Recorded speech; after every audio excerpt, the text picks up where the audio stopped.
Hello, welcome to Fundamentals of Acoustics. Today is the third day of the 8th week of this course, and what we plan to do today is conclude our discussion for mass attenuation. So yesterday we had developed the expression for the ratio of magnitude of transmitted wave and magnitude of incident pressure wave.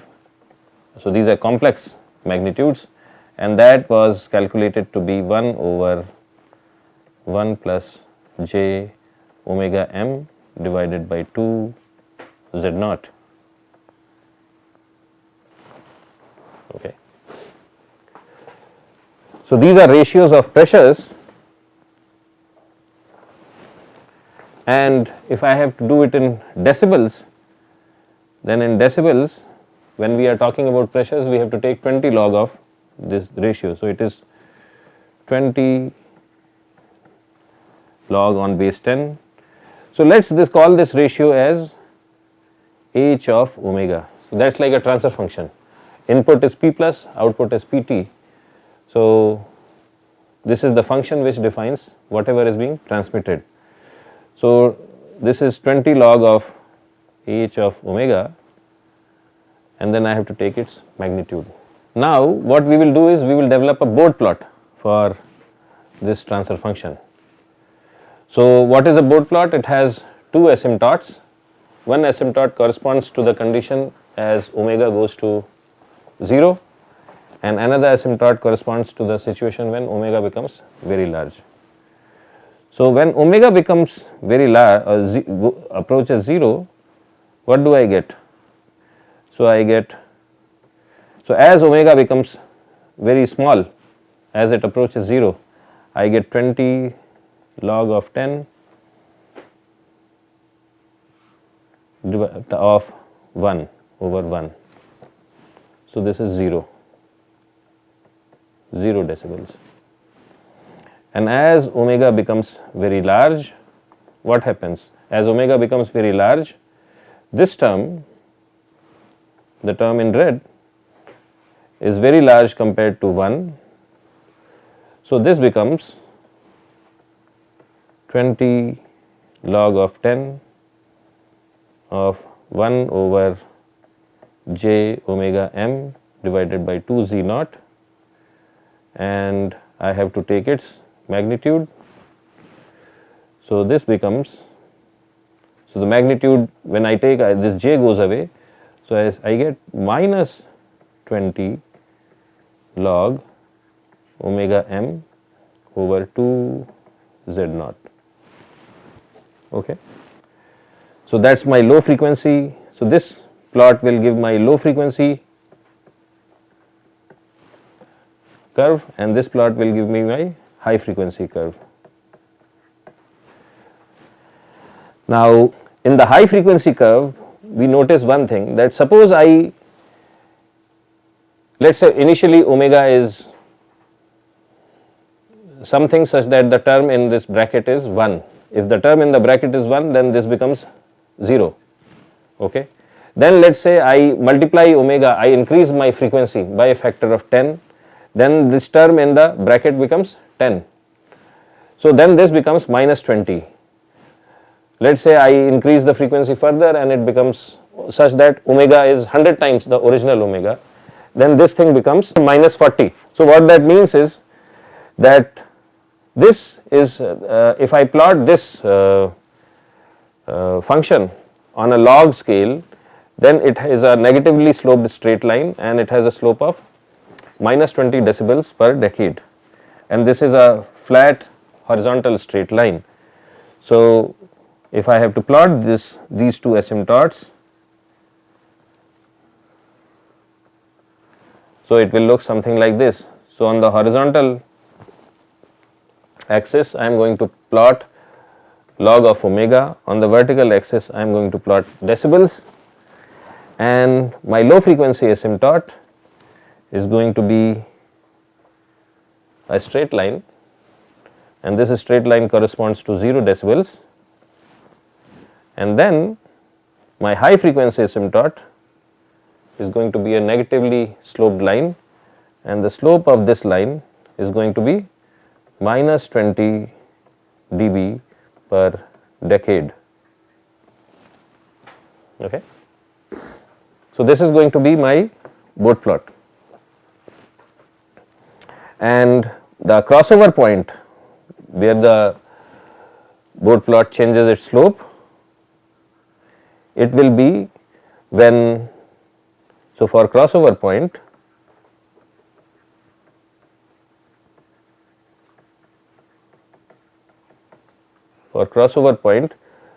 it will occur when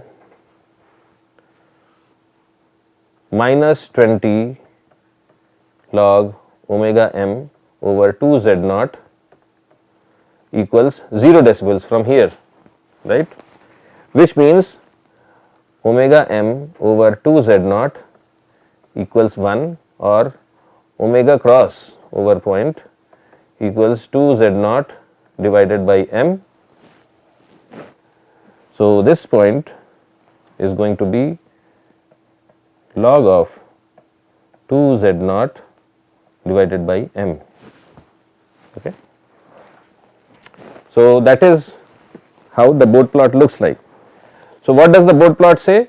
That in an asymptotic sense, unless my frequency is more than this parameter, angular frequency more than 2 z naught over m, my attenuation or sound reduction will be pretty much negligible, and only once I cross this important frequency, then I start seeing reductions in my transmitted sound intensity, and that reduction increases each time by 20 decibels, each time I increase my frequency by a factor of 10, and the actual performance curve may look something like this.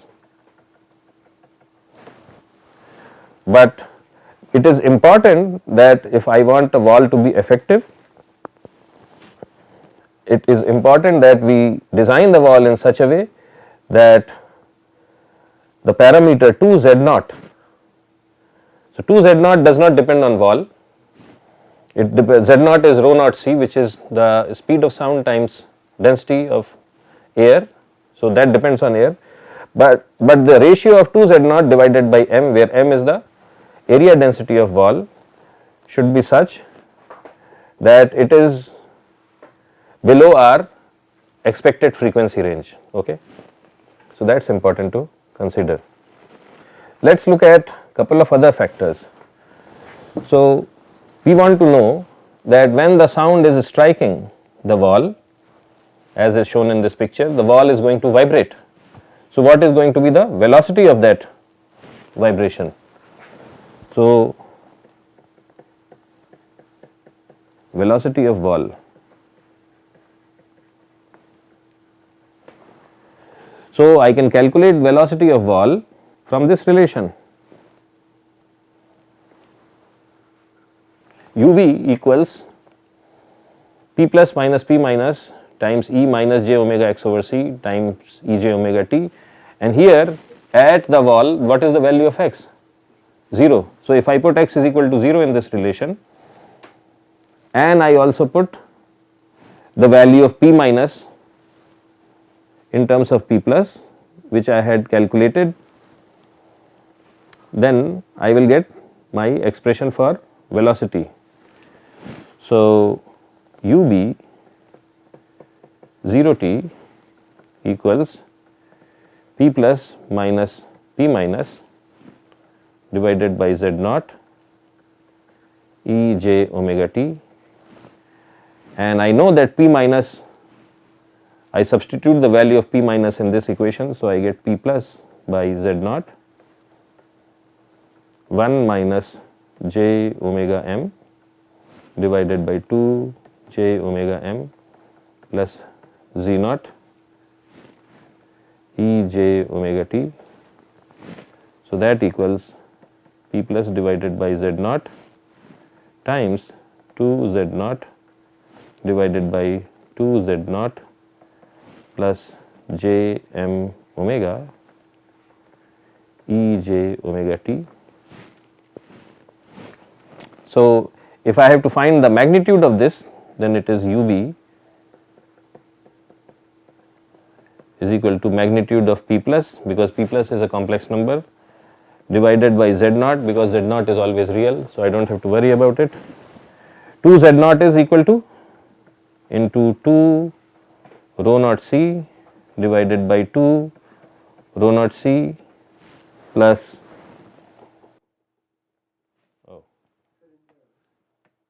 so I made a mistake here, it is j omega m plus 2 z 0. Okay.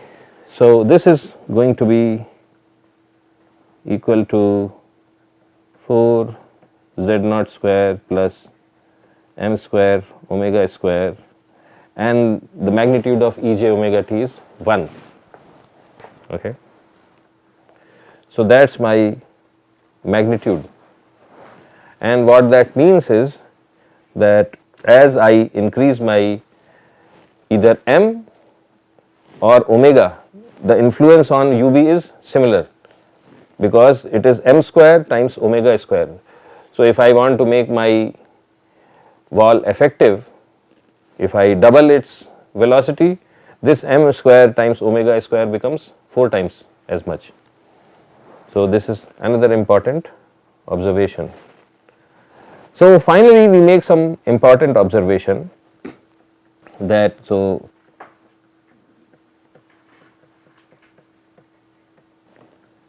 observations. First, sound attenuation due to a wall becomes effective only when, so we had developed that condition, when this j omega m over 2 z naught is in excess of 1. Okay. So, when omega m over 2 z naught is large, at least if not very large, but it should be larger than 1. Now, this can happen. So, this can happen in two ways. If omega of the sound source is not variable, then ensure, so if omega, suppose there is a motor running at 1000 rpm, when that is not variable, right, you cannot change it, then ensure that m is more than 2 z naught divided by omega. So, this is important, and in this case the larger is omega, not omega, m,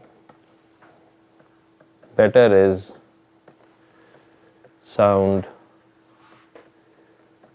reduction. So, this is there, and then also in this case for m very large compared to 2 z naught divided by omega, what happens when m is extremely large compared to this ratio, then what it means is that we are somewhere here. Okay. So, then the response of the wall is pretty close to its asymptotic response. So, for m very large compared to 2 z naught over omega, if we increase m by a factor of 10, attenuation improves. So what does improve mean? That less sound gets transmitted, improves by 20 decibels. So this is important to understand. So this is the case when omega of the sound source is variable, is fixed. So if a wall already exists,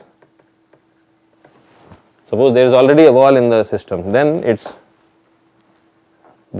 its M is fixed. Here we, for better sound reduction,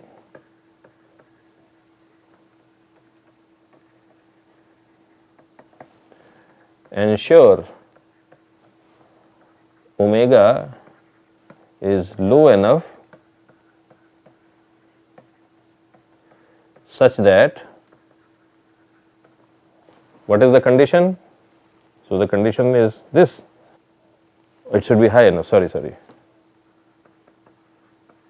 So it should be high enough such that omega should be more than 2 Z0 over M, okay. And here the special condition is, if omega is very large compared to 2 Z0 over M, then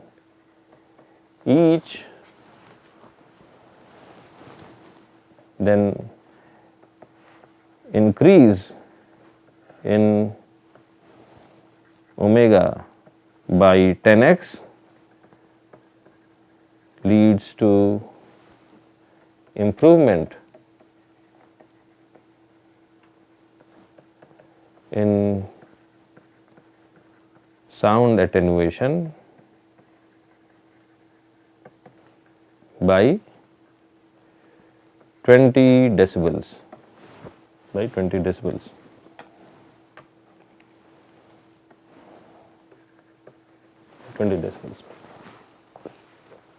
So this is an important consideration.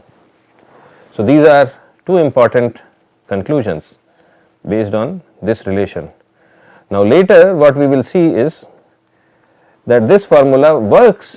So this curve, theoretically it works up to a certain frequency, and as you keep on increasing the frequency, after a certain range, the efficiency of this formula is no longer guaranteed, but we will discuss that later.